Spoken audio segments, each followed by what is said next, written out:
সাহেব,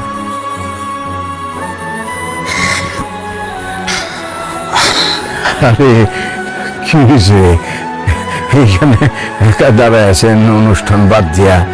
আজকে তো আপনার আনন্দের দিন, আজকে আপনার ছেলের বিয়ে। ভাবতে কিছু না, ঠিক বলছেন। আজ আমার অনেক আনন্দের একটা দিন, তো আমি না আপনাকে বলতে আমার লজ্জা নেই। আপনি খায়রুলকে ছোটবেলা থেকে পেলে মানুষ করছেন, বড় করছেন, মানুষের মতো মানুষ করছেন। আমি তোর জন্মদাতা পিতা, আপনি তখন পিতা, আপনি বুঝবেন। এতদিন পর আমি খায়রুলকে খুঁজে পেলাম, আমার না খুব ইচ্ছা করে ওর সাথে একটু কথা বলতে, ওর সাথে একটু সময় কাটাতে, ওকে জড়ায় ধরে আদর করতে, স্পর্শ করে। আমি না সেটা কেন তুমি পারতেছি না। আমাদের দুজনের ভিতরে একটা কেমন দেয়াল রয়ে গেছে, আমি সেই দেয়ালটা কোনোভাবে ভাঙতে পারতেছি না। সবাই এখানে কত কিছু আয়োজন করতেছে, এত আনন্দ হচ্ছে, এত আয়োজন, সবাই কত কাজ করতেছে, শুধু আমার এখানে কোনো কাজ নাই। আমি এখানে মনে হচ্ছে একটা বাইরের লোক আগন্তুকের মতো এসে হাজির হয়েছে, আমি কেউ না।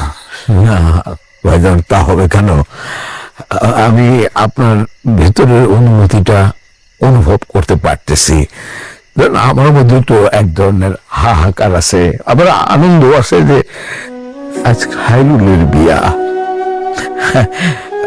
বাবা হিসাবে আপনার মধ্যে তো এটা থাকবে, এটা নিয়ে মন খারাপ করেন না। যা ঘটে গেছে এটা তো নিয়তি, এটা তো আমাদের কারো কোনো হাত নাই।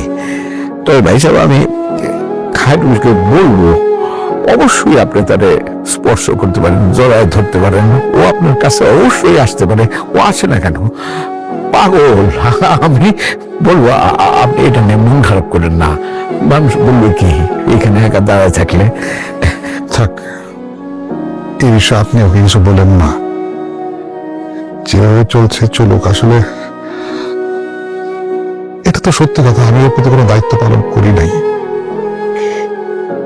সেই জন্য আমি ওর সামনে গিয়ে দাঁড়াতে পারি না। নিজেকে অনেক অপরাধী মনে হয়, ছোট মনে হয় খুব।